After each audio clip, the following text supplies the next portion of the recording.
Turnbull. Yes. Amo. Yes. Anagnestakis. Benton. Berkman. Benelli. Cheney. Dillard. DeSalvo. Ekis. Fagione. Hines. Chemnitz. Kulisek. O'Donnell. Paduk. Riskevich. Sullivan. Vero. Brescia. 21 ayes. Okay, 21 through 28. Need a second? Second. Okay, roll call. All Dems? All Dems on this? Not all? All Republicans? No, okay. Some issues on a couple. All right, roll call. Bonasek. Yes. Turnbull. Yes. Amo. Yes. Anagnestakis. Benton. Berkman. Benelli. Cheney. Dillard. DeSalvo. Ekis. Fagione. Hines. Chemnitz. Kulisek. O'Donnell. Paduk. Riskevich. Sullivan. Vero. Brescia. 21 ayes. Then number 29. Legislators Paduk, Turnbull, Benton, Anagnestakis, O'Donnell, Ekis, Chemnitz, Kulisek, Riskevich, Sullivan, and Berkman. An act amending the appropriate Orange County employment schedules to create supervising public health investigator venereal disease at the Orange County Department of Health pursuant to section 2.02I of the Orange County Charter. Second. Discussion? Roll call. Bonasek. Yes. Turnbull. Yes. Amo. Yes. Anagnestakis. Benton. Berkman. Yes. Benelli. Cheney. Dillard. DeSalvo. Ekis. Fagione. Hines. Chemnitz. Kulisek. O'Donnell. Paduk. Riskevich. Sullivan. Vero. Brescia. 21 ayes. All right, number 30.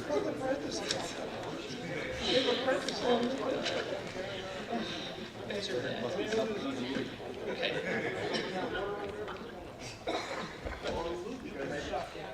You want to recess, Gene? 5 minutes. Okay. Paduk, legislators, wait a minute.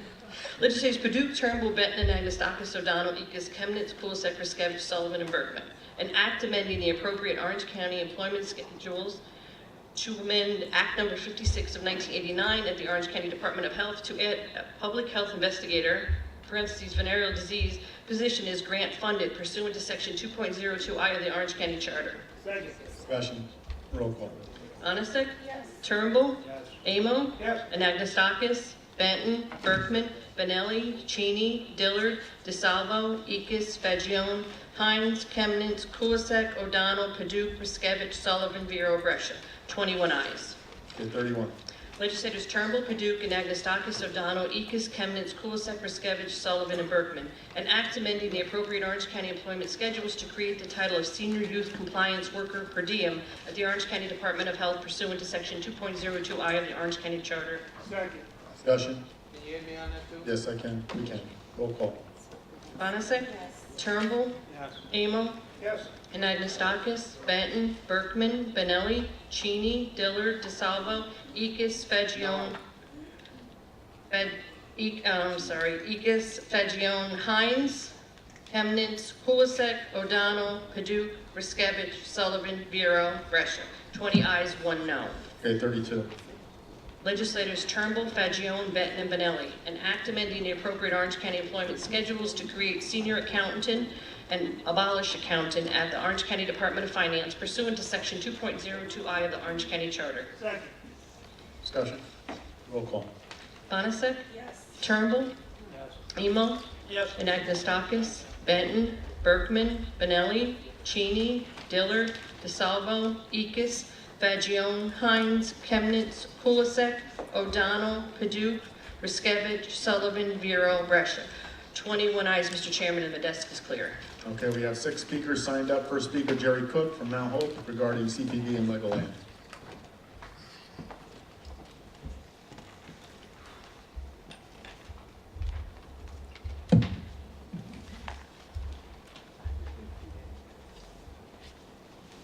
I'm Jerry Cook. I live in the town of Mount Hope. With CPV, I'm a little concerned over the air quality. There's a chance that the gas line might not, it's up to FERC, the gas line might not go through, and it might be, the company's willing to burn oil. And that's going to give us a whole different outlook on the environmental impacts of it. And I also do believe the town of Way Yonder only allowed a 5-mile radius of an impact zone. and this is going to be a lot greater. So I'm going to ask the county to take up interest in an air quality study. I know it's not the county's job, or at least send a letter to the DEC asking about that. Okay, my second thing I want to talk about is Legoland. Legoland stock took a massive hit. It dropped $220 million. And one of the reasons for it is lack of sales of the toys in the United States and Europe. They're booming in China. But if it's losing popularity, before we spend a dime on building a driveway for them and any other funding, I really want you to look at the future. Is it a diminishing thing? So I want you to be very much aware of it as a business people. Thank you very much. Thank you. Scott Martens, West Town, Public Health and Safety.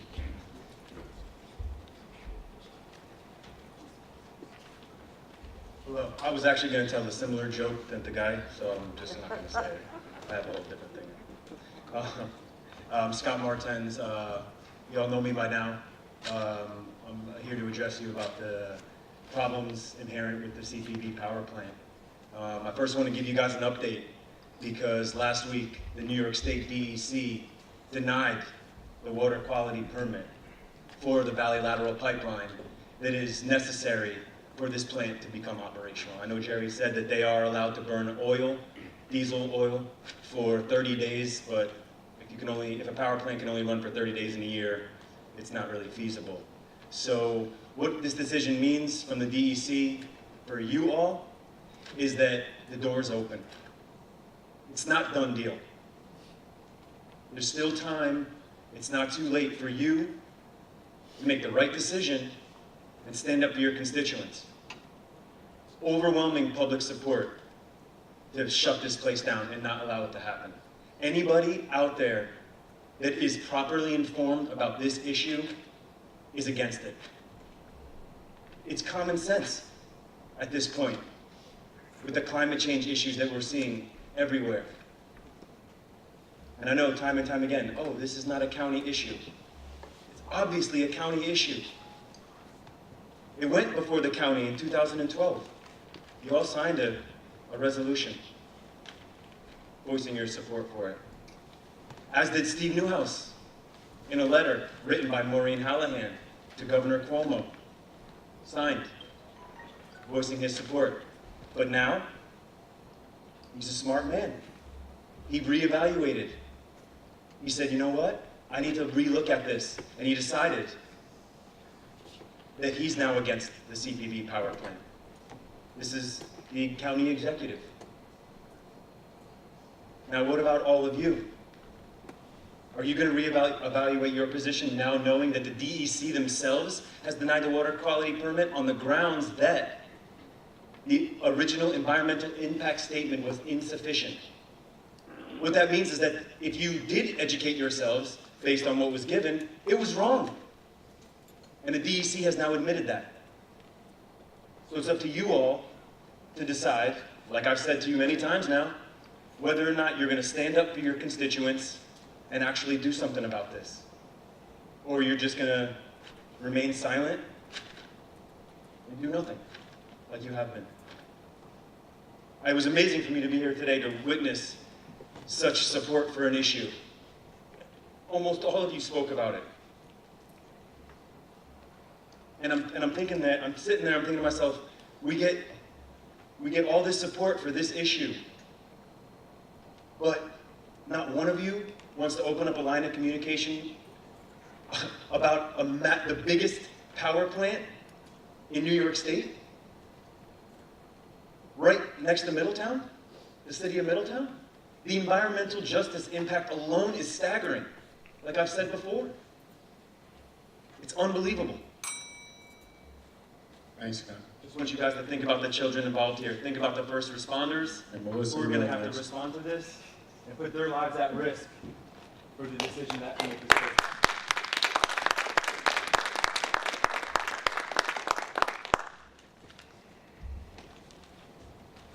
Martens, Town of Minisink. Good evening. It never occurred to me that I would have to worry that the largest frac gas power plant in New York would be built in my community. Every time I drive into Middletown, anytime I need food or gas or to take my children to school, there it is, CPV. Until recently, most people had no idea what was being built on Route 6. Even with construction near completion, with soaring smokestacks, to this day there's no sign indicating what the CPV power plant is. A few local residents received their first and only notice from CPV on August 1st of this year, the day before the DEC public comment session at the Paramount Theater. However, a letter sent to Governor Cuomo in May of 2014 from the Orange County Partnership reveals that this power plant has been in the works for more than a decade. Touting the signature and support of elected officials, including Executive Newhouse, this letter is an example of the lies and misinformation that surround CPV. At no point has CPV conducted hundreds of outreach meetings, well beyond what we normally witness, nor is it minimally intrusive to existing neighborhoods and businesses. The unprecedented level of support within the Orange County community is blatantly false. There are no environmental benefits. The methane emissions are far worse than coal power plants. Even with the closing of Indian Point, New York currently has an energy surplus. CPV and Orange County Partnership quietly pushed this through and sold this as economic development. The only economic benefits are temporary union construction jobs and the profits CPV, a foreign-owned company, will reap. Most importantly, the people in charge forgot to tell the public and include us in the discussion. Communication is key. Just as with Legoland and Goshen, the town master plan was manipulated to change zoning laws to benefit those corporations. How long must we endure this false narrative of the bridge fuel? When can we finally transition to renewable energy? That's where the real money and jobs lie. CPV is slated to operate for the next 40 years. Am I going to have to breathe cancer-causing toxins and contaminated air until I'm 77 years old? My boys will be 41 and 43. How will Orange County's aquifers hold up? Will we be able to drink our water? We don't have the luxury to wait 40 years to find out. History will acknowledge this grave mistake. And I realize that some of you don't care. You have said as much to my husband, to the people of Orange County, with your silence and disregard. So I'm speaking to the leaders among you, the ones who see the long view of this picture. What's going to happen to our lovely county when the pipelines start to leak, when the water goes bad, when the air turns sour, when people get sick? Just look at the world around you. Harvey, Irma, Sandy, Katrina, the fires raging in the west and the floods in the east. The warming winds and waters are causing climate catastrophes. We want honesty, we want transparency and accountability in government. We want to be included in decision-making of this magnitude. We want our officials to have a fiduciary responsibility to us to give the people the best deal, not these corporations. In light of science, in light of the New York DEC rejecting the permit for the Valley Lateral Pipeline, we ask you to do the right thing and to support the resolution in opposition of this frac gas pipeline. Protect Orange County, stop CPV, Thank you, Melissa. stop the Eastern Next System speaker. upgrade.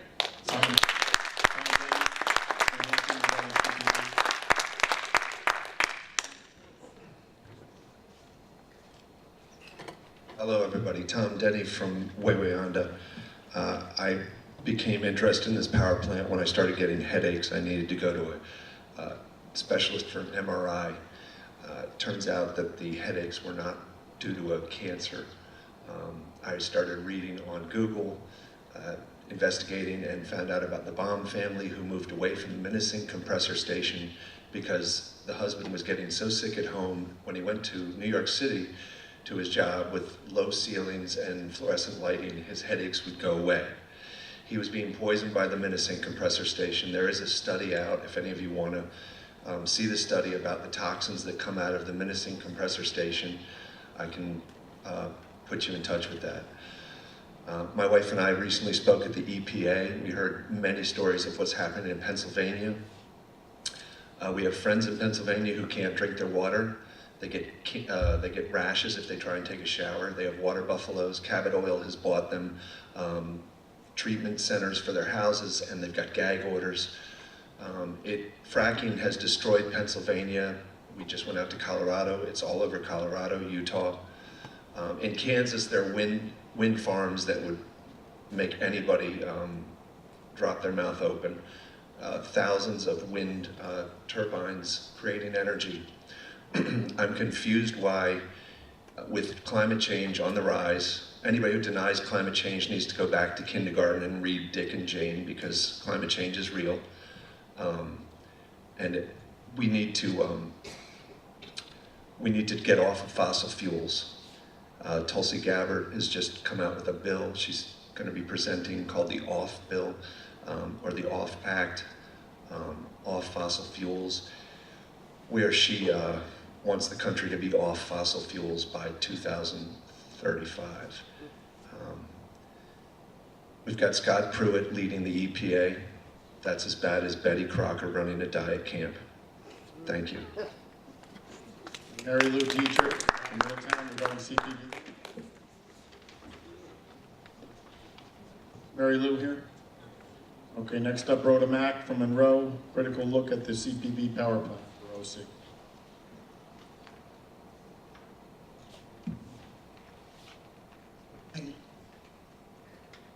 So I come from a family of farmers and scientists, and one thing that I've learned is look at the facts.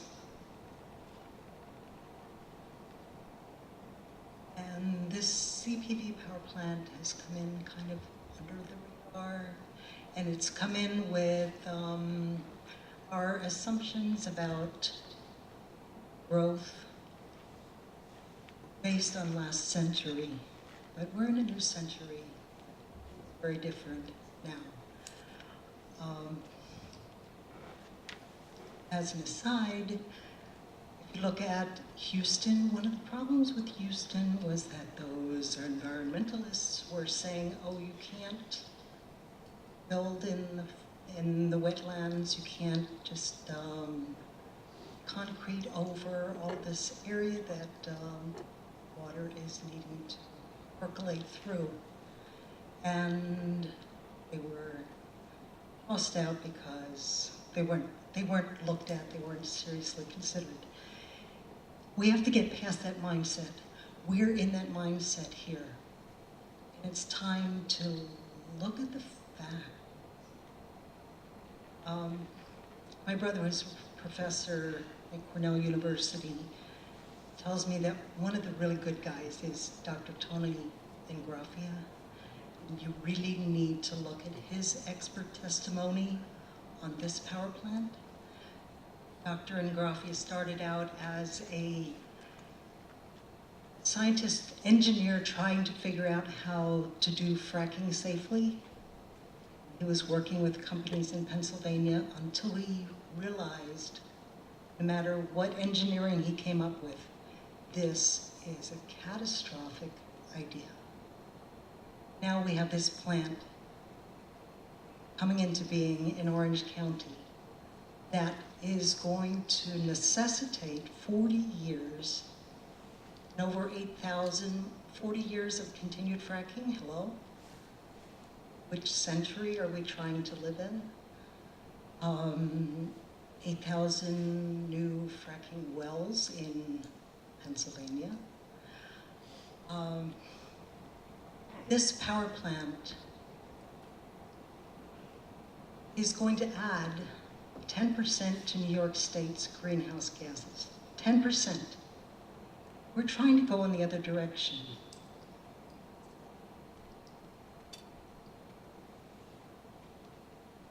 One of the other things that we're living in the past about is that we're saying, well, this is a bridge fuel, and I heard that from a lot of people who are in government. It's a bridge fuel. It is not. If you look at people who are really well educated in terms of what we need to be doing now, we need to be jumping onto the future. We need to be jumping into the 21st century. We can't wait 40 years.